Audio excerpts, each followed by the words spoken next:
kuncinya. Langsung.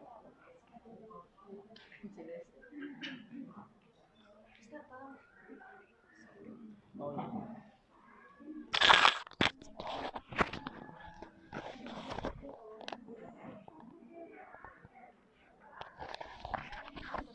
Dah.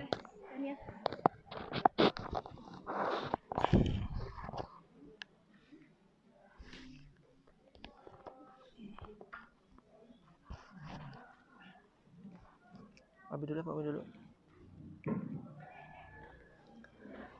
Bismillahirrahmanirrahim. Assalamualaikum warahmatullahi wabarakatuh. Alhamdulillahirabbil alamin. Allahumma salli wa sallim wa barik ala nabiyyina Muhammadin wa ala alihi wa ashabihi wa azwajihi wa dzurriyyatihi wa man tabi'ahum bil ihsan ila yaumiddin. Bunda-bunda salihah semua yang dicintai dan dimuliakan oleh Allah Subhanahu wa taala. Apa kabarnya? Alhamdulillah kalau sehat. Ini mic-nya kayaknya mati. Alhamdulillah pada pagi hari ini Allah perjumpakan kita di majelis ini. Mudah-mudahan ini pertemuan penuh berkah, pertemuan yang membawa berkah. Pada pagi hari ini Allah bukakan apa yang menjadi hijab antara kita dengan Rasulullah, apa yang menjadi hijab antara kita dengan Allah Subhanahu wa taala.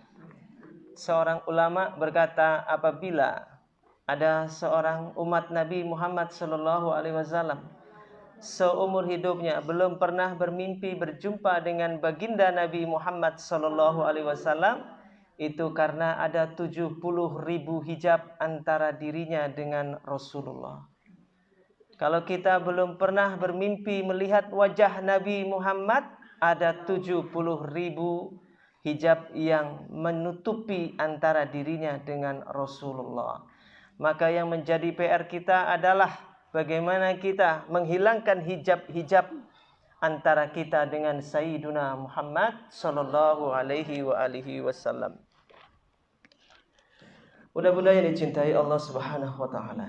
Pada pagi hari ini kita akan membahas tentang tema mencintai sang kekasih. Kalau yang di majelis yang tempat lain ini belum sampai tema ini melompat ceritanya. Kalau di tempat lain temanya masih seputar membahas tentang keagungan Nabi Muhammad. Tapi ini langsung melompat tentang mencintai Rasulullah SAW, mencintai sang kekasih. Kenapa disebut kekasih? Rasulullah SAW pernah berkata kepada Allah SWT dalam satu riwayat, Ya Allah, Engkau telah menjadikan Ibrahim Khalilullah. Engkau telah menjadikan Nabi Musa Kalimullah, kalam Allah. Wa kaifa ana ya Rasulullah, ya Allah, bagaimana dengan aku ya Allah? Engkau menjadikan Ibrahim Khalilullah, orang yang dekat dengan Allah, sahabat karib, kerabatnya Allah, dianggap seperti itu, Khalilullah, yang dekat kepada Allah. Engkau menjadikan Nabi Musa Kalimullah, bagaimana dengan aku ya Allah? Lalu apa jawaban Allah? Ya Muhammad, anta habibi, engkau adalah kekasihku. Anta habibi, Habibullah, kekasih Allah Subhanahu wa taala. Kenapa kita harus mencintai Rasulullah sallallahu alaihi wasallam? Karena satu, yang pertama, supaya dicintai Allah, wajib bagi kita mencintai Rasulullah sallallahu alaihi wasallam. Allah berfirman dalam surat Ali Imran 31. Allah berfirman, a'udzubillahi minasyaitonirrajim, qul in kuntum tuhibbunallah fattabi'uni yuhibbukumullah wa yaghfir lakum dzunubakum. Ya Muhammad, ya Rasulullah, katakan kepada umatmu, in kuntum tuhibbunallah, kalau engkau benar-benar mencintai Allah, fattabi'uni, ikuti aku, kata Nabi Muhammad. Cintai aku, kata Nabi Muhammad, yuhibbukumullah, nanti Allah pun akan mencintaimu. Wa yaghfir lakum dzunubakum, dan mengampuni dosa-dosamu.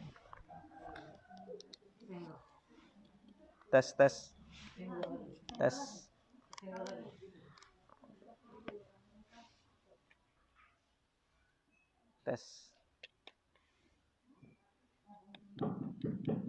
Tes cek. Dibalik aja ceknya, mungkin itu agak kendor. Dibalik. Ya. Masih juga. Tes cek. Tes baik. Sudah.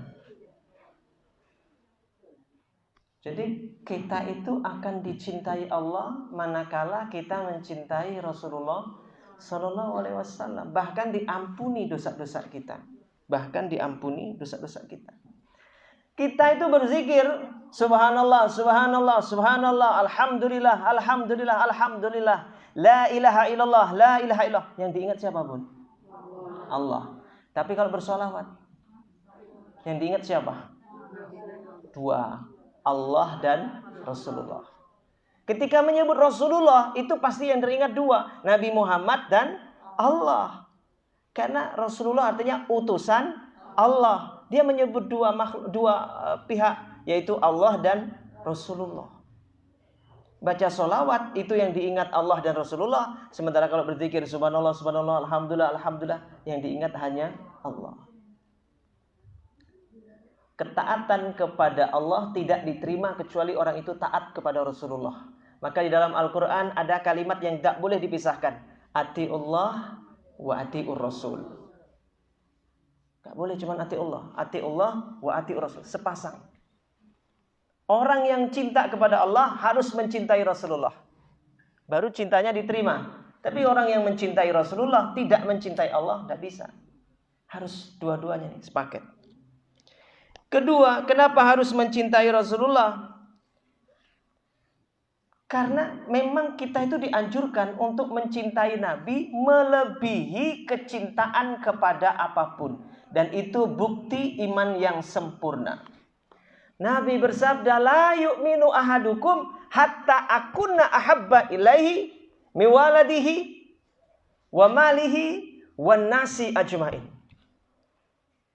Tidak sempurna imanmu sampai engkau mencintai aku melebihi engkau mencintai anakmu atau orang tuamu, mencintai hartamu, wan nasi ajmain, dan mencintai manusia semuanya.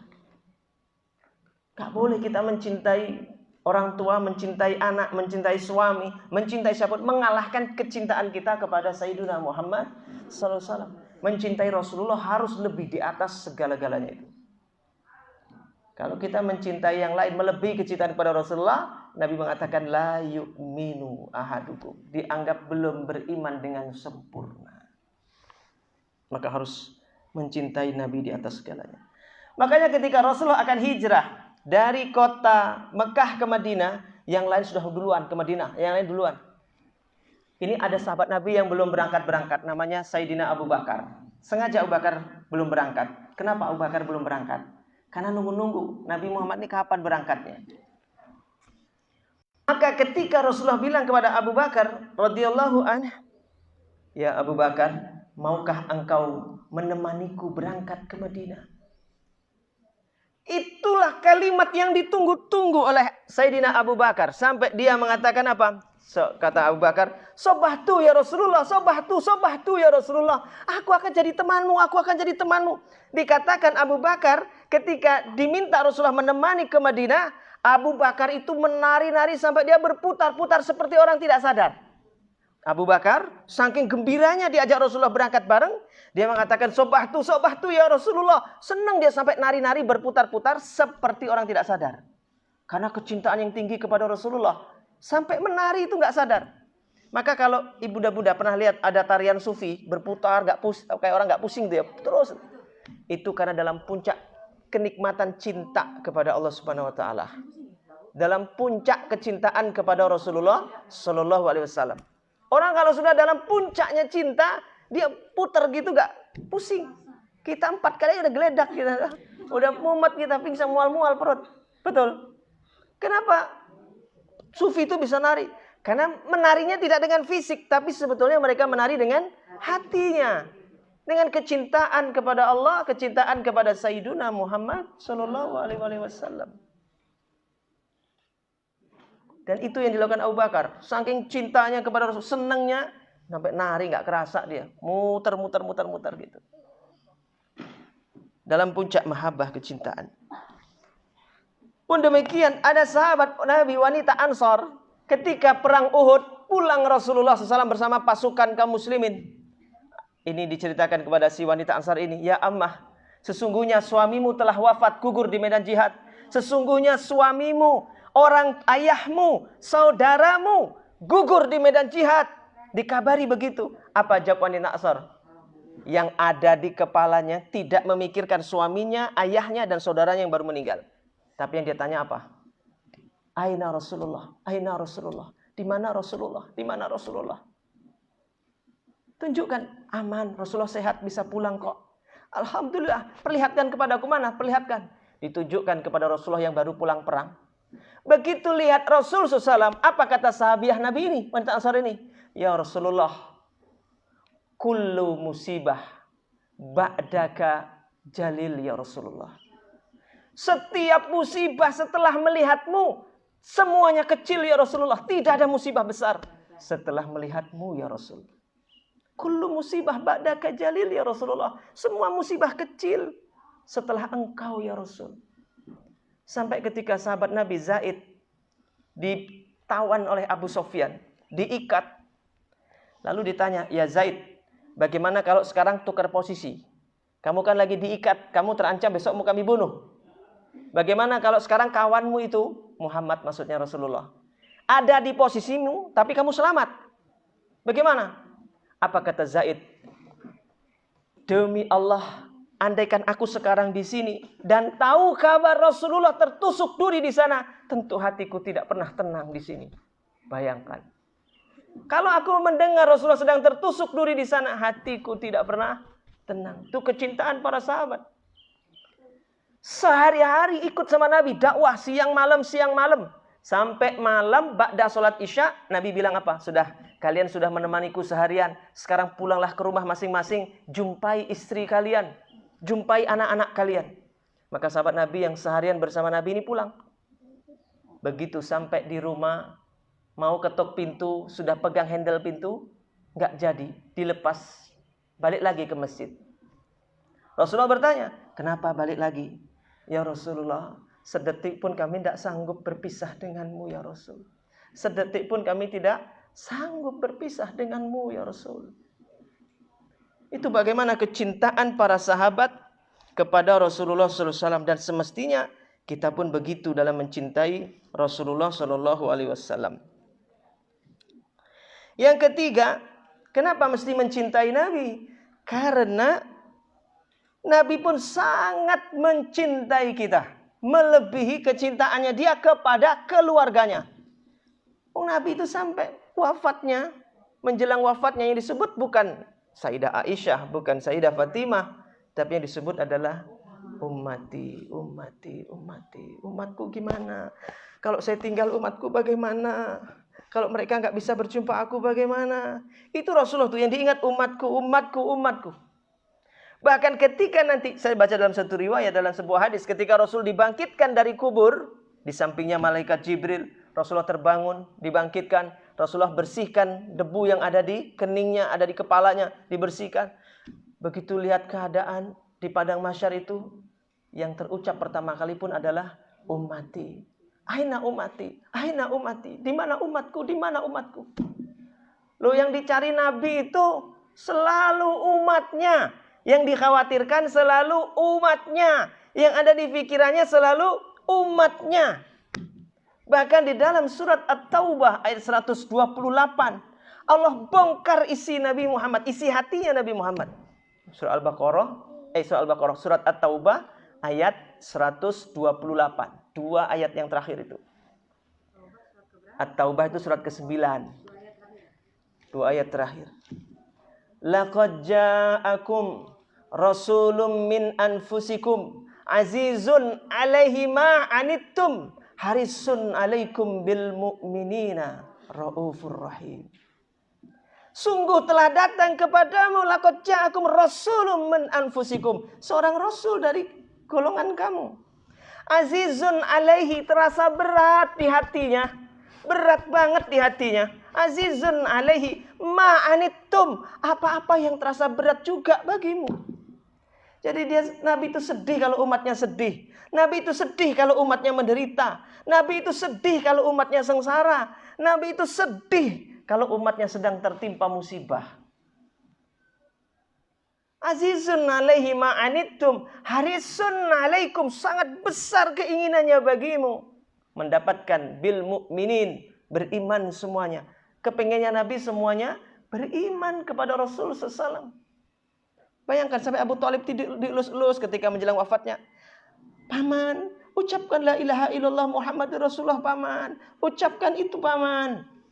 Sampai meninggalnya pun pamannya yang sangat disayangi Rasulullah tidak mengucapkan la ilaha illallah Muhammadur Rasulullah. Maka begitu wafat Nabi nangis. Nangis betul Nabi. Karena paman yang sangat dicintainya pun ternyata Nabi tidak bisa memberinya hidayah. Nabi sangat mencintai. Setiap Nabi punya doa yang paling mustajab. Semua Nabi. Nabi Nuh doanya sudah dipakai. Nabi Musa doanya sudah dipakai. Nabi-nabi yang lain doanya yang paling mustajab sudah dipakai. Apa kata Nabi? Sedangkan aku tidak aku gunakan sekarang. Maka ketika Rasulullah perang Uhud terkena lemparan tombak, pecah giginya, tembus besi itu ke gerahangnya Nabi ini, gerahamnya Nabi, sampai berdarah Nabi, pingsan Nabi, berdarah kepala Nabi, badan Nabi penuh luka. Apa kata para sahabat? Ya Rasulullah, gunakan cepat doamu itu. Gunakan cepat satu-satunya doamu itu. Hancurkan semua orang kafir. Tidak, aku tidak akan gunakan sekarang. Ini saatnya ya Rasulullah. Tidak, doa ini tetap aku simpan. Akan aku keluarkan nanti di hari kiamat di padang mahsyar. Untuk siapa? Untuk kita ini umatnya supaya selamat. Nabi sampai berdarah, sampai hancur. Punya satu doa paling mustajab. Kalau Nabi mau, habis itu semua orang kafir. Tidak digunakan Nabi. Ini aku simpan untuk kapan? Untuk nanti di hari kiamat. Untuk syafaat bagi umatku. Itu kecintaan Rasulullah kepada kita. Maka malu kalau kita tidak ada kecintaan kepada Rasulullah. Itu malu. Yang keempat, cinta kepada Nabi tidak akan pernah bertepuk sebelah tangan. Cinta kepada suami mungkin mengecewakan. Cinta kepada anak, kadang anak durhaka. Tapi cinta kepada Rasulullah tidak pernah bertepuk sebelah tangan. Nabi itu pernah. Lagi ceramah di mimbar. Terbuat dari kayu yang buatkan sahabat Nabi. Lalu ketika Nabi sedang berceramah, berkhutbah. Terdengar di antara para sahabat ini ada yang suara anak kecil nangis. Lalu Nabi, semua sahabat tuh tengok-tengok nih, siapa yang nangis, anak siapa yang nangis. Tapi gak ada anak kecil tuh. Nabi turun dari mimbarnya, diperhatikan oleh sahabat Nabi, kemana Rasul ini? Ternyata Nabi keluar dari majelis itu, di samping majelis itu ada pohon korma. Pohon korma itu nangis. Kenapa nangis? Karena pohon korma itu dulu tempat Nabi berceramah sebelum di mimbar itu. Sebelum Nabi dibuatkan mimbar, Nabi berpegangan pohon korma, Nabi ceramah di pohon korma. Jadi misalnya ini pohon korma, Nabi biasanya berceramah itu pegangan pohon korma begini. Pohon korma itu sangat senang loh dipegang Nabi itu, senang banget dipegang Nabi, begini. Tapi setelah Nabi punya mimbar, Nabi nggak pernah lagi berceramah di bawah pohon korma itu. Pohon korma itu hanya melihat Nabi lewat, nangis pohon korma itu. Pengen rindu dipeluk Nabi lagi, pengen dipegang oleh Nabi lagi. Dia cuma nangis saja. Kalau dia punya kaki, itu pohon korma akan lari memeluk Nabi Muhammad SAW. Tapi dia nggak punya kaki, dia cuma menatap Nabi dari kejauhan, nangis. Dia, kapan Nabi pegang saya lagi? Kapan Nabi elus saya lagi? Kapan Nabi usap saya lagi? Nangis pohon korma itu. Lalu Nabi mendatanginya, dipeluknya pohon korma itu. Sampai diam pohon korma itu. Senang gembira itu. Yang nangis pohon korma itu, diam seketika saat itu ketika Rasulullah memeluknya. Ini yang cinta kepada Nabi ini pohon. bukan orang. Pohon saja kalau cinta kepada Rasulullah didatangi, apalagi kalau umatnya yang mencintai Rasulullah Sallallahu Alaihi Wasallam. Adalah sahabat Nabi, seorang Arab Badui namanya Zahir bin Haram, seorang laki-laki berkulit hitam, penampilannya kucel kumel, orang miskin, penampilannya lusuh, bau. Namanya Zahir bin Haram, ini sahabat Nabi dari Arab Badui, kampung pelosok. Beliau itu sangat cinta kepada Rasulullah. Beliau pekerjaannya itu berdagang. Di mana? Di Madinah. Dagang, balik, entah beberapa hari lagi atau beberapa minggu lagi berangkat lagi ke Madinah buat jualan untuk hidup beberapa hari di kampung. Ketika dia datang ke Madinah, Zahir ini yang pertama kali dia tuju bukan pasar tempat dia jualan, tapi apa? Rumahnya Rasulullah Sallallahu Alaihi Wasallam. Dia datang ke rumahnya Nabi. Untuk apa? Dia sebelum jualan kemana-mana, dia datang ke rumah Nabi membawa oleh-oleh dari kampung untuk Rasulullah sebagai bukti cintanya Zahir kepada Rasulullah. Dan yang dibawa itu bukan dinar, bukan dirham. Yang dibawa bukan onta, bukan barang-barang berharga. Yang dibawa Zahir itu ya, kayak minyak samin gitu loh. Yang oleh-oleh yang nilainya remeh-temeh mungkin pada waktu itu. Tapi oleh-oleh itu dia bawa bersama dengan kecintaan dia kepada Rasulullah SAW. Setiap datang ke Madinah pasti jujukan pertamanya rumah Nabi. Satu hari Zahir ke rumah Nabi, Nabi itu tidak ada. Ditunggu sampai lama nggak ada. Akhirnya Zahir izin pamit, bilang ke istrinya, dia mau ke pasar dulu, nanti dari pasar mau ke situ lagi. Begitu Rasul pulang, dikasih tahu, ya Rasulullah, tadi Zahir ke sini. Zahir bin Haram. Betul ya Rasulullah, tapi karena menunggumu terlalu lama, sekarang Zahir pergi. Apa yang dilakukan Rasulullah? Rasulullah keluar dari rumahnya dicari Zahir ini.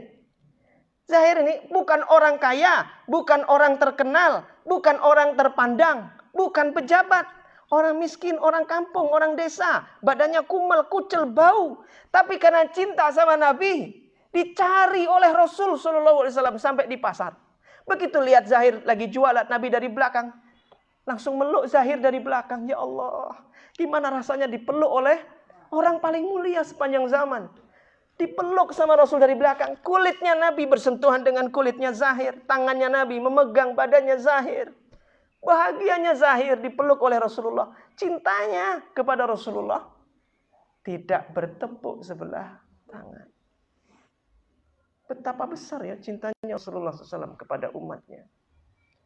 Kita ini ada orang datang ke rumah, orang kampung yang suka pinjam duit atau apa gitu. Atau orang siapa datang ke rumah, ketika nemui kita nggak ketemu. Apa kata kita bilang ke istri kita atau ke suami kita? Udah biarin aja lah, nanti kalau dia butuh dia datang lagi ke sini. Betul nggak? Kita tuh kalau ada orang yang kita anggap remeh, biarin aja, ntar kalau dia butuh dia datang lagi kok. Sombongnya kita. Tapi Rasul tidak gitu. Didatangi oleh Rasulullah. Karena kecintaan Rasulullah kepada umatnya. Kepada kita. Kemudian yang berikutnya. Kenapa harus mencintai Nabi? Karena Allah berjanji. Rasulullah pun mengabarkan. Akan mengumpulkan. Di surga nanti bersama dengan orang yang dicintainya. Suatu hari Nabi sedang khutbah, ada orang Arab Badui bertanya, ya Muhammad, mata sa'ah, kapan kiamat? Ya Muhammad, mata sa'ah, kapan kiamat terjadi? Rasul nggak jawab. Setelah selesai khutbah, lalu Rasulullah bertanya, siapa tadi yang bertanya? Saya ya Rasulullah, kapan kiamat? Lalu Rasul menjawab, kamu bertanya kapan kiamat? Kamu punya persiapan apa untuk menghadapi hari kiamat? Saya tidak punya persiapan apa-apa ya Rasulullah. Tidak punya. Saya bukan ahli ibadah, bukan ahli puasa, bukan ahli tahajud, bukan ahli duha, bukan ahli sedekah. Modal saya cuma saya mencintai Allah dan saya mencintaimu ya Rasulullah. Apa jawab Nabi? Al-mar'u ma'aman ahab. Dalam hadis yang lain dikatakan anta ma'aman ahbabta. Engkau akan bersama di surga dengan orang yang engkau cintai. Mendengar Nabi mengatakan demikian, seluruh jamaah sahabat Nabi yang ada di masjid semuanya girang hati, semuanya gembira. Kata Anas bin Malik, hari itu adalah hari yang paling membahagiakan seumur hidup kami bersama Rasulullah SAW. Ketika Nabi mengatakan, engkau akan bersama dengan orang yang engkau cintai. Bagi kami itu hari raya. Berarti ini kabar gembira bahwa kami insya Allah akan bersama dengan Rasulullah di surga.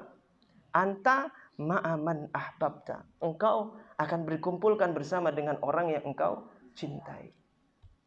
Masya Allah. Nabi itu di padang mahsyar nanti. Suami ibu gak mau ketemu ibu di padang mahsyar. Lari. Karena kenapa? Suami itu takut dituntut istrinya di hadapan Allah. Tidak menunaikan kewajiban sebagai suami. Takut dituduh istrinya mendidik tidak benar. Suami akan lari dari istrinya. Istri pun akan lari dari suaminya. Kenapa?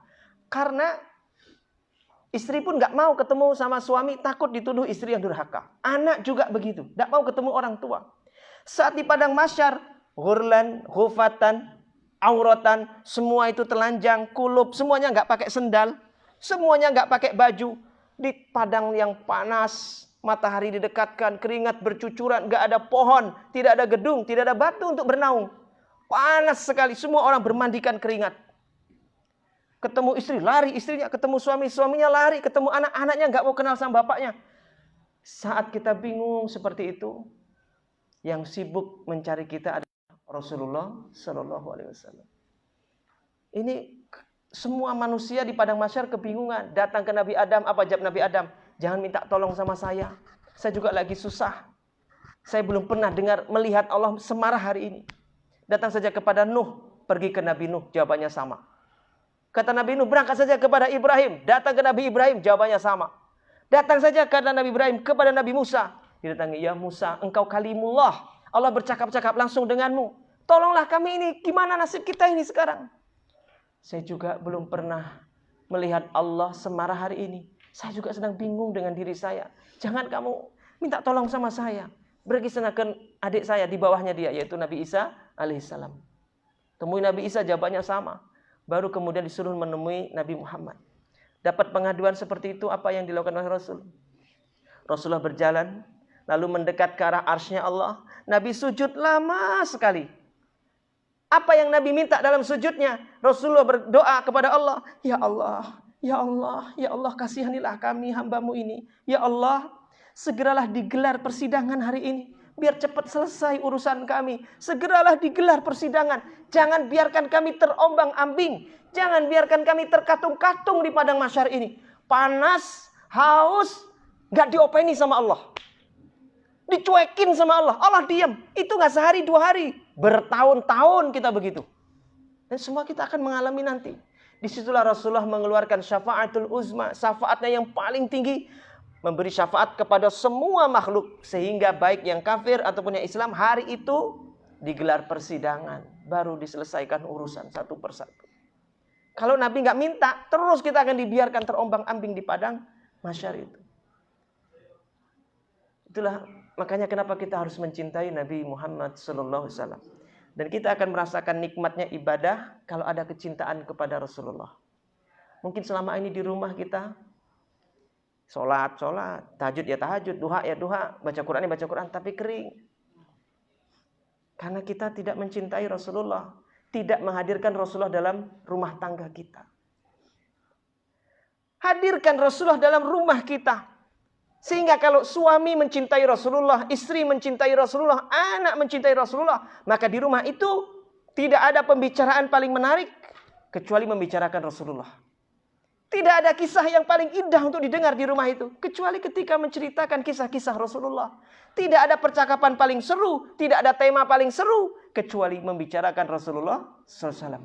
Ketika itu jadi pembicaraan paling menarik di rumah. Rasakan betapa nikmatnya rumah kita itu.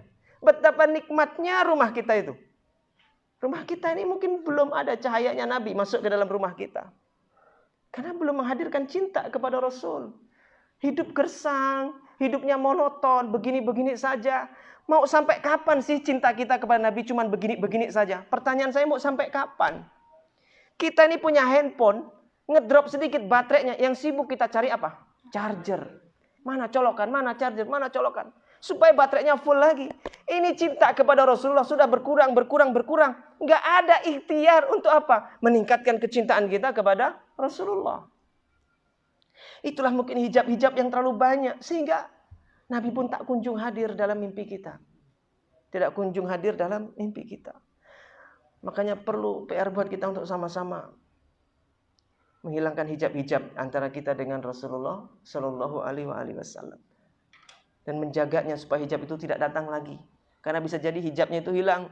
Tapi karena kemaksiatannya hijabnya datang lagi, menutupinya lagi.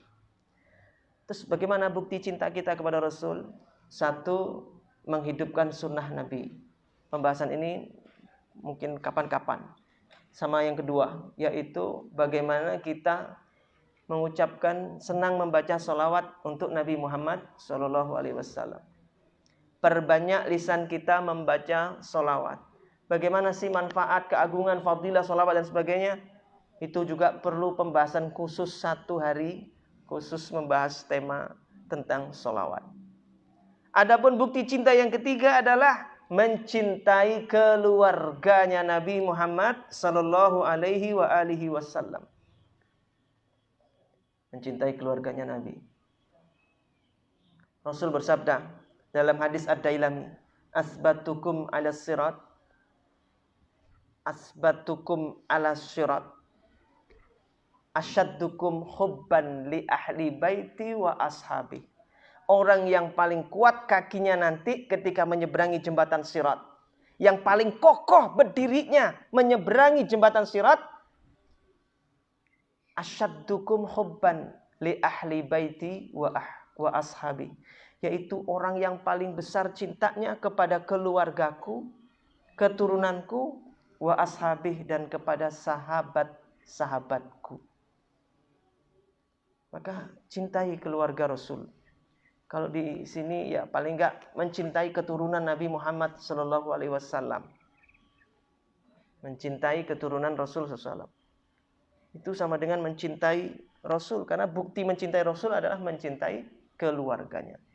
Lalu bagaimana kisah keluarga Nabi? Mungkin yang kita bisa dengar kisah ini dapat menambah kecintaan kita kepada Rasul.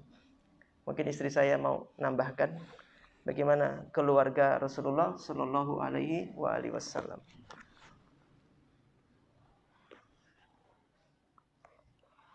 Bismillahirrahmanirrahim. Assalamualaikum warahmatullahi wabarakatuh. Waalaikumsalam.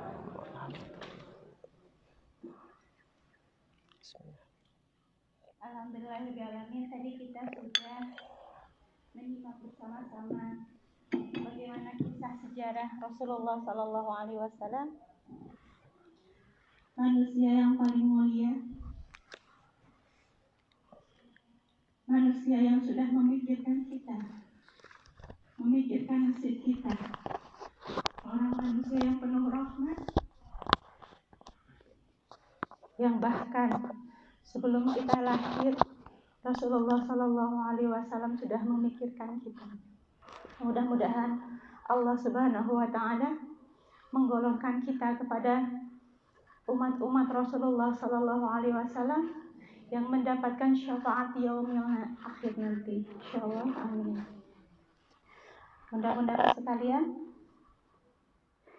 kesempatan ini saya ingin menyampaikan tentang kisah sejarah Sayyidah Fatimah, yaitu seorang pemimpin wanita surga. Seperti kata Rasulullah Sallallahu Alaihi Wasallam, tidakkah engkau bahagia wahai Fatimah, bahwasanya Allah Subhanahu Wa Taala telah memilihmu menjadi pemimpin wanita ahli surga. Insyaallah. Mau masuk surga, Bun? Insyaallah. Mau masuk surga, Ulfi? Amin. Mudah-mudahan kita semua dijadikan satu barisan bersama Sayyidah Fatimah. Gak ada ceritanya, bunda-bunda semua, seorang pengikut yang tidak kenal dengan pemimpinnya. Maka dari sini mari kita sama-sama belajar menyimak siapa pemimpin wanita surga, yang mudah-mudahan dengan ini Allah lebih memudahkan kita untuk menuju surganya Allah Subhanahu Wa Taala. Kata Rasulullah Sallallahu Alaihi Wasallam, Fatimah adalah bagian dari diriku. Apa-apa yang membuat dia murka, maka aku pun murka. Dan apa-apa yang membuat dia bahagia, dia senang, maka aku pun senang. Masya Allah. Jadi Sayyidah Fatimah ini adalah pintunya Rasulullah. Bagi wanita ini adalah Sayyidah Fatimah adalah panutan. Kalau laki-laki mungkin panutannya Rasulullah yang berakhlak mulia. Sementara kita sebagai wanita bisa mencontoh. Dan Sayyidah Fatimah ini adalah panutan yang sebenar-benarnya panutan untuk seorang wanita. Bunda-bundaku sekalian, dialah Sayyidah Fatimah, Sayyidah Nisa Ahlul Jannah, pemimpin wanita ahli surga. Sayyidah Fatimah atau yang lebih kita kenal dengan Fatimatu Zahra, dia adalah putri Rasulullah keempat. Bersama ibunya yang tak lain adalah Ibunda Khadijah, Ummul Mukminin, Ibunda Khadijah binti Khuwailid. Sayyidah Fatimah lahir di kota Mekah pada tanggal 20 Jumadil Akhir tahun kelima setelah Ki'bah, pengangkatan Rasul menjadi Nabi. Sayyidah Fatimah menikah bersama Sayyidina Ali bin Abu Thalib pada usia 18 tahun pada bulan Rajab. Sayyidah Fatimah dengan Sayyidina Ali ini memiliki 5 orang anak. Yang pertama adalah Sayyidina Hasan, yang kedua Sayyidina Husain, yang ketiga Sayyidah Ummu Kulsum, yang keempat Sayyidah Zainab, yang kelima adalah Sayyidina Muhsin yang meninggal waktu usia masih kecil. Dan Sayyidah Fatimah ini meninggal wafat di usia yang masih muda, bunda-bundaku sekalian, yaitu pada tanggal 13 Ramadan tahun 11 Hijriah pada usia 27 tahun. Insyaallah. Sayyidah Fatimah ini memiliki beberapa gelar atau julukan atau panggilan mulia. Yaitu pertama Ummul Hasani, ibu dari Sayyidina Hasan dan Sayyidina Husain. Yang kedua Az-Zahra, artinya terang benderang. Ketika Sayyidah Fatimah masuk ke dalam mihrabnya, yaitu untuk beribadah kepada Allah Subhanahu wa taala, untuk bermunajat kepada Allah Subhanahu wa taala, maka cahaya ibadahnya Sayyidah Fatimah itu tembus hingga ke langit, sebagaimana cahaya kelap-kelipnya bintang yang bisa dirasakan oleh penduduk bumi. Yang ketiga, Haura Insiyah. Haura Insiyah ini artinya bidadari berwujud manusia. Seperti kata Rasulullah Sallallahu Alaihi Wasallam, Fatimah adalah bidadari berwujud manusia.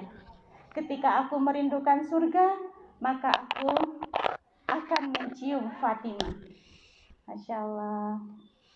Mansurah, yang mendapat pertolongan. Nama gelar Mansurah ini adalah terkenal di langit. Dan malaikat Jibril alaihissalam senang dengan memanggil Sayyidah Fatimah dengan julukan Mansurah.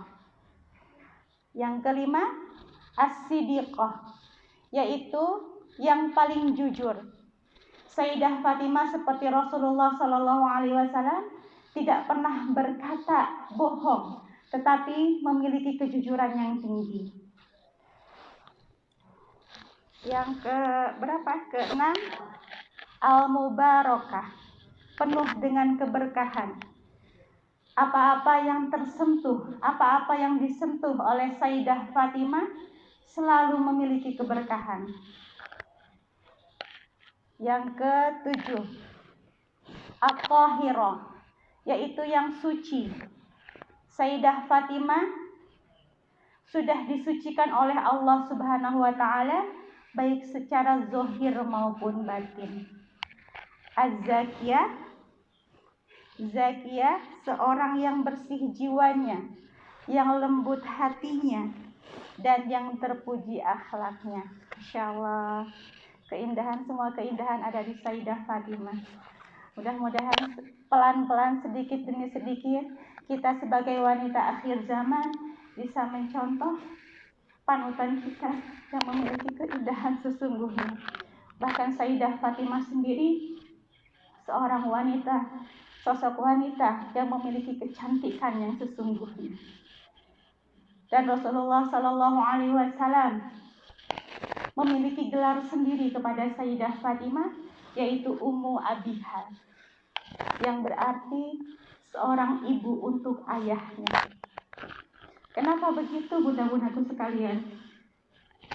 Sepeninggal ibunya, yaitu Khadijah binti Khuwailid, yang mengurus Rasulullah Sallallahu Alaihi Wasallam, apa-apa kebutuhan Rasulullah Sallallahu Alaihi Wasallam tak lain disediakan, dicukupkan oleh putrinya, yaitu Fatimah. Fatimah ini bukan seorang putri kecil yang manja, bukan seorang putri kecil yang selalu meminta-minta kepada ayahnya, bukan seorang putri kecil yang selalu meminta jajanan atau diminta dibelikan boneka seperti halnya putri-putri kita di rumah. Sayyidah Fatimah ini seorang putri yang memiliki kesempurnaan akhlak, seorang putri yang tidak manja, seorang putri yang tahu kewajiban. Bahkan Sayyidah Fatimah ini adalah yang menghapus duka air mata ayahnya. Selain itu, Fatimah Az-Zahra ini yang menghapus setiap aliran darah pada tubuh ayahnya. Pernah dikisahkan, bunda-bundaku sekalian, ketika Rasulullah Sallallahu Alaihi Wasallam tengah bersujud di depan Ka'bah, kaum kafir Quraisy melemparkan kotoran di punggungnya melemparkan kotoran di punggungnya Rasulullah Sallallahu Alaihi Wasallam. Dan Sayyidah Fatimah kecil melihat keadaan itu, dia segera berlari menuju ayahnya. Wahai ayahku, dengan tangisnya seorang anak kecil, dengan tangisnya putri kecil, dia membersihkan kotoran di punggung ayahnya. Sementara kaum kafir Quraisy tertawa terbahak-bahak melihat pemandangan antara putri dan ayahnya. Masya Allah, tidak pernah terbayang oleh kita, bunda-bundaku sekalian, seandainya kita ada di posisi Fatimah Az-Zahra saat itu, yang melihat ayahnya didolimi, yang melihat ayahnya diperlakukan, sangat mengiris hati. Ya Allah, manusia mulia diperlakukan seperti itu, bahkan disaksikan oleh seorang anak kecil. Mudah-mudahan kita semua, bunda-bundaku sekalian, menjadikan wanita akhir zaman yang mendapatkan rahmat dari Allah Subhanahu wa taala, sehingga terbimbing setiap langkah kita, setiap ucapan kita, dan selalu mengikat hati kita dengan Rasulullah Sallallahu Alaihi Wasallam. Amin ya Allah ya alamin. Bunda-bunda sekalian, ketika wanita akhir zaman ini sibuk dengan urusan duniawinya, ketika kita sebagai wanita akhir zaman ini sibuk membuka aib saudara-saudaranya, mari kita lihat bunda-bundaku sekalian, bagaimana seorang wanita pemimpin ahli surga yang dia memiliki ketaatan kepada Allah Subhanahu wa taala dan memiliki penghambaan kepada Allah Subhanahu wa taala yang begitu tinggi. Sementara kita masih saja sibuk memikirkan dunia. ketika Rasulullah Shallallahu Alaihi Wasallam berada di dalam masjid, Rasulullah berkumpul dengan sahabat-sahabatnya. Rasulullah Shallallahu Alaihi Wasallam bertanya kepada para sahabatnya, wahai sahabat-sahabatku, hal apakah yang menjadi paling baik untuk seorang wanita? Lalu para sahabat terdiam semuanya, tidak bisa menjawab, bunda-bundaku sekalian. Hingga akhirnya mereka pulang. Dan Sayyidina Ali pulang ke rumahnya lalu disambut oleh Sayyidah Fatimah. Wahai suamiku, Sayyidah Fatimah ini kan mencintai ilmu, bunda sekalian. Jadi ketika suaminya pulang, beliau mesti tanya, apa yang kau dapat dari ayahku tadi di masjid? Selalu beliau bertanya, seolah-olah Fatimah ini tidak ingin kehilangan satu ilmu pun terlewatkan dari yang disampaikan oleh ayahnya. Dan pada waktu itu Sayyidah Fatimah bertanya kepada suaminya, wahai suamiku, ilmu apa yang kau dapat tadi di masjid? Ilmu apa yang kau dapat tadi dari ayahku, wahai suamiku? Lalu kata Sayyidina Ali, ayahmu tadi bertanya kepada para sahabat, hal apakah yang paling baik untuk seorang wanita? Dan saat itu tidak ada salah satu seorang sahabat pun yang bisa bertanya. Yang menjawab. Lalu Sayyidah Fatimah meminta izin kepada suaminya.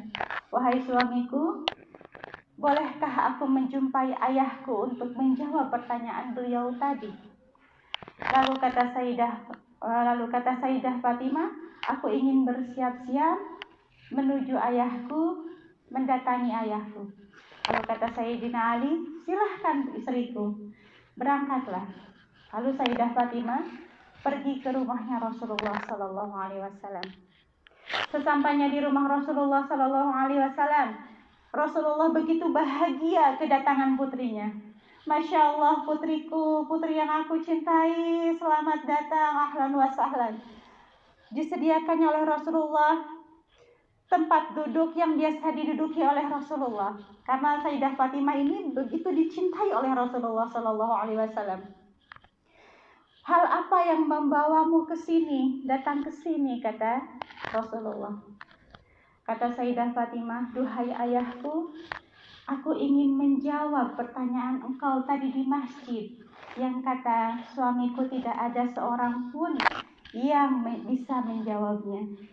Lalu kata ayahnya, Nabi Muhammad SAW, oh silahkan putriku, gimana putriku, jawabannya apa? Lalu Sayyidah Fatimah menjawab, wahai ayahku, hal yang paling baik untuk seorang wanita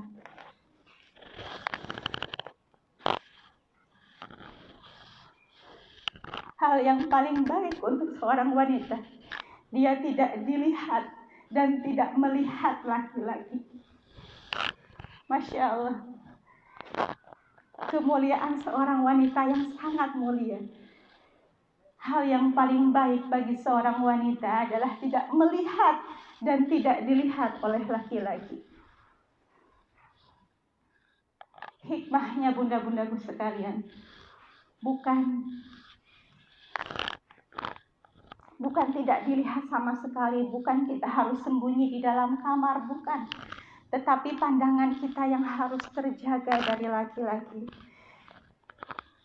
Kita yang harus menghindar dari pandangan yang diharamkan Allah Subhanahu wa Ta'ala.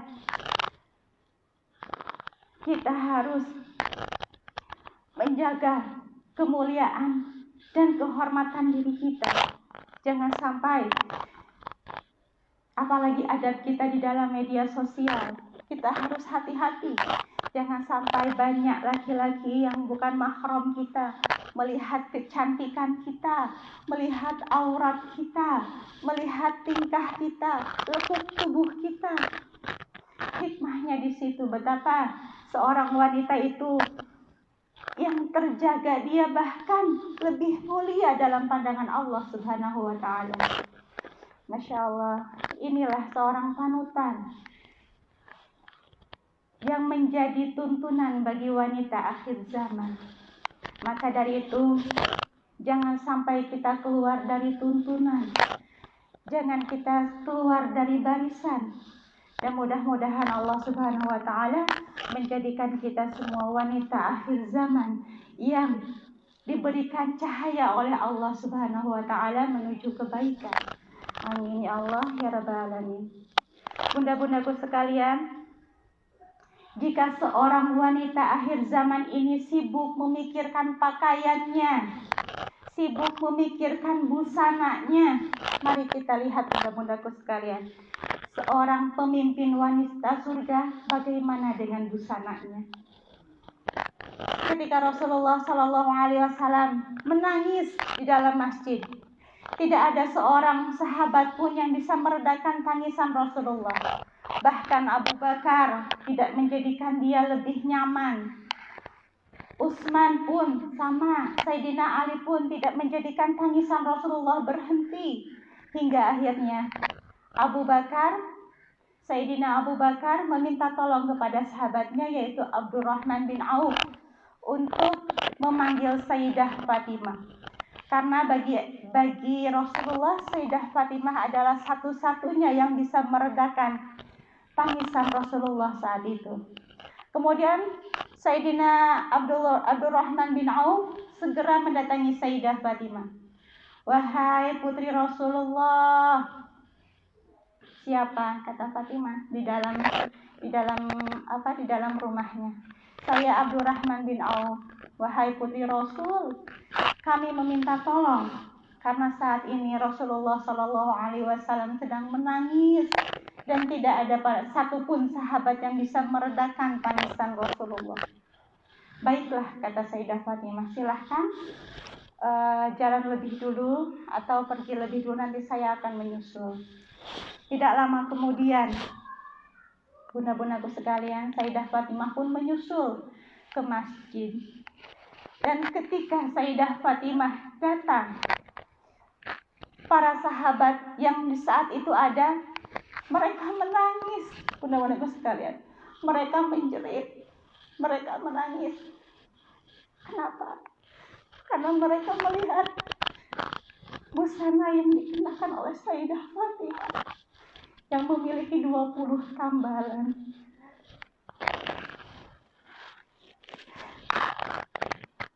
Mereka tidak percaya.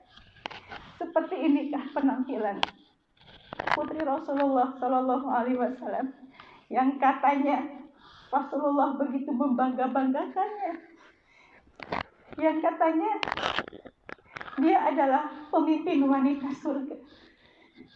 Tetapi dari busananya, Sayyidah Fatimah memiliki 20 tambalan. Tidak terbayang oleh kita bunda-bundaku sekalian. Di luar sana, putri raja-raja dengan gaunnya yang mewah, putri raja-raja dengan kain sutranya yang halus. Tapi Sayyidah Fatimah, pemimpin ahli surga, putri manusia yang mulia, mengenakan pakaian 20 tambalan. Dan Sayyidah Fatimah ini bunda-bundaku sekalian hanya memiliki 2 baju. Yang satu baju untuk musim dingin dan yang satu baju untuk musim panas. Hanya 2 baju. Bagaimana dengan kita bunda-bundaku sekalian? Yang banyak seorang anak meminta baju baru kepada ibunya hanya karena bajunya bolong. Banyak para istri yang meminta kepada suaminya, meminta diberikan baju gamis baru hanya karena warnanya yang tidak cocok. Mari kita lihat bagaimana seorang pemimpin wanita surga dalam mengenakan pakaian. Bagi dia model bukan sekedar model, karena kalau cuma mengikuti model mau sampai kapan? Kalau kita membeli pakaian, membeli jilbab, mengikuti yang menutup aurat 1, 2, 3 itu sudah cukup. Tetapi kalau kita memiliki model yang dilihat adalah model, sampai kapanpun model itu nggak akan pernah selesai gitu. Ya Allah ya Rabbi, bagaimana kita bisa menjadi wanita mulia kalau kita setiap harinya disibukkan dengan dunia, bunda-bundaku sekalian? Bagaimana kita bisa menjadi wanita mulia kalau pikiran kita hanya disibukkan dengan model baju, model pakaian, model jilbab, warna? Kita akan sangat kehilangan jauh dengan pemimpin wanita surga ini. Ya Allah ya Rabbi, mudah-mudahan mudah-mudahan sekalian, Allah jadikan kita semua wanita akhir zaman ini yang zuhud terhadap dunia, yang menjadikan dunia ini bukan kita menjadi hamba dunia, tetapi kita menjadikan dunia ini adalah bekal untuk kita menuju kebahagiaan sesungguhnya di yaumil akhir nanti. Kalaupun harus dunia ini lapang untuk kita, alhamdulillah, berarti Allah lapangkan pula kehidupan kita, amal kita, pahala kita untuk menuju surganya Allah Subhanahu wa Ta'ala. Itu bunda-bundaku sekalian dari saya, mudah-mudahan sedikitnya ada hikmah yang membawa kebaikan, terutama untuk diri saya sendiri, dan mudah-mudahan kalau ada kebaikan untuk bunda-bundaku sekalian, mudah-mudahan Allah ridho dengan kita semua. Terima kasih. Jadi suatu ketika Sayyidah Fatimah melihat ada mayat digotong. Lalu Sayyidah Fatimah menangis. Melihat ada mayat yang sudah dikafani, digotong, dia menangis. Lalu Asma, sahabatnya Sayyidah Fatimah bertanya, "Ya Fatimah, kenapa engkau menangis? Kenapa engkau menangis?" Fatimah terus, Sayyidah Fatimah menutupi matanya sambil menangis. "Kenapa engkau menangis? Aku tidak ingin meninggalnya seperti orang itu." "Loh kenapa? Apa salah dia?" "Bukan salah dia, tapi aku tidak ingin seperti dia dikafani." Kan orang kalau dikafani bajunya ketat, sehingga terlihat lekuk tubuhku ketika aku mati. Berpikirnya sampai beliau wafat tidak ingin lekuk tubuhnya terlihat. Terus bagaimana? Kata si Asma. Lalu Sayyidah Fatimah menjawab, "Kelak kalau aku wafat, kafani aku dan tutuplah dengan kain. Tutup dengan kain agar auratku tidak dilihat orang." Maka sejak beliau wafat, lalu dipakaikan keranda, ditutup dengan kain, dan itu menjadi kebiasaan sampai hari ini. Sehingga jenazahnya tidak dilihat oleh orang. Dulu cuma jenazahnya dibawa aja, orang dapat menyaksikan. Tapi karena Sayyidah Fatimah, sejak saat itu sampai hari ini kita saksikan orang diangkat, ditutup dengan kain supaya tidak terlihat auratnya, lekukan tubuhnya. Masya Allah, benar-benar rahimahullah. Dan nanti di hari kiamat nanti, ketika Sayyidah Fatimah akan masuk ke dalam surganya Allah Subhanahu wa Ta'ala bersama para rombongan pengikut-pengikutnya, yaitu para pecinta Sayyidah Fatimah, berada di barisan Sayyidah Fatimah di belakangnya. Apa kata Allah? Berfirman kepada seluruh orang yang ada di sana, "Ini Sayyidah Nisa Ahlul Jannah, wanita, pemimpin wanita ahli surga mau lewat. Tundukkan kepala kalian semua." Maka seluruh orang yang ada di sana hanya berani menunduk, tidak berani mengangkat kepalanya, karena Sayyidah Fatimah mau lewat. Sayyidah Fatimah mau lewat. Masya Allah, dijaga betul oleh Allah kehormatannya. Dan ini jadi pelajaran buat kita sebetulnya.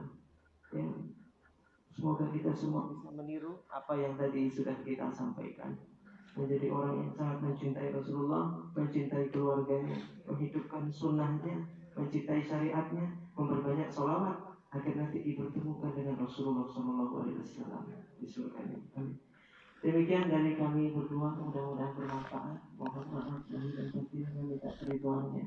Kalau ada yang salah-salah dari kami, dan banyak tentu yang salah. Bila taufiq wal hidayah, saya kembalikan kepada pembawa acara atau siapa pembawa acaranya tadi. Assalamualaikum warahmatullahi wabarakatuh.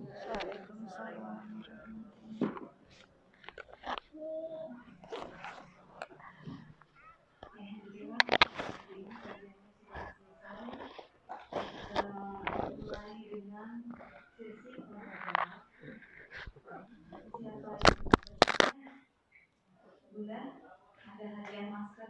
dari Syamila. Tapi sebelum saya juga mau tanya.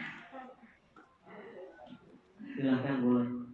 Ustaz, gimana caranya menghilangkan hijab kita Rasulullah sampai 70? Kemudian apakah Sayyidina Ali bin Abi Thalib menikah lagi setelah Fatimah? Kemudian ketiga, kalau tidak boleh memandang, terus kalau kajian boleh memandang Ustaznya? Pertama, mau izin, monggo ikuti. Baik, semoga selamat di perjalanannya. Ya, Waalaikumsalam. Ya, saya jawab dulu lah, saya bingung nih. Saya jawab dulu. Nanti saya nggak bisa jawab, saya pakai istri saya jadi bingung. Pertanyaan pertama, bagaimana menghilangkan hijab? Saya nggak tahu jawabannya. Saya nggak tahu. Saya juga ikhtiar, saya berusaha menghilangkan hijab itu supaya berharap tidak hijab di antara saya dengan Rasulullah. Mungkin iya kemarin-kemarin bermimpi berjumpa, tapi nggak tahu sekarang mungkin ada hijab lagi karena tadi malam saya nggak mimpi sama Nabi. Mungkin iya kemarin-kemarin mimpi, tapi sekarang bisa jadi nggak mimpi lagi. Tadi malam nggak mimpi, berarti mungkin ada hijab terjadi. Jadi jawabannya saya nggak tahu. Yang jelas kita memperbanyak bersolawat saja untuk Nabi Muhammad SAW, berbanyak taubat, ikuti sunnah, tumbuhkan kecintaan. Pertanyaan kedua tadi tentang apakah Sayyidina Ali menikah lagi setelah meninggalnya Sayyidah Fatimah? Ya, jawabannya ya, menikah lagi. Dengan siapa lagi? Anaknya Utsman atau anaknya Umar. Tapi jelas beliau menikah lagi dan punya keturunan lagi dari istrinya yang lain. Begitu. Terus yang ketiga, nah itu istri saya jawab. Menatap tadi. Menatap wanita yang menatap. Kan itu lebih pantas istrinya. Yang pertama itu ya. Wanita melihat jamaah melihat. Ini pernah saya dengar dari seorang guru. Begini Bunda, cahaya ilmu itu akan kita rasakan manfaatnya ketika pulang dari pengajian. Kalau yang kita ingat adalah ilmunya, nasihatnya, berarti kita mendapat cahaya dari ilmu itu. Tetapi ketika kita pulang dari pengajian yang diingat adalah ustadznya ganteng gitu ya, masih muda gitu. Berarti kita ini pandangannya sudah pandangan nafsu, bukan pandangan karena Allah Subhanahu wa taala. Dan kita menghadiri majelis bukan ini ya. Majelis berarti tidak menyambut hidayah dari Allah Subhanahu wa taala. Pandangan kita masih pandangan nafsu. Kalaupun harus ada ustadznya yang kita pandang, maka pandanglah karena Allah Subhanahu wa taala. Kita menyimak ilmu setiap baris demi baris yang beliau sampaikan, setiap kata demi kata yang beliau sampaikan. Kita ambil hikmah dari isi ceramahnya, isi nasihatnya. Bukan kita selalu mengingat dari secara fisik. Begitu Mbak Troni. Terima kasih. Sudah ya? Sudah. Ada lagi pertanyaan? Mungkin? Oh saya silakan. Silakan Uti, silakan. Assalamualaikum warahmatullahi wabarakatuh. Waalaikumsalam.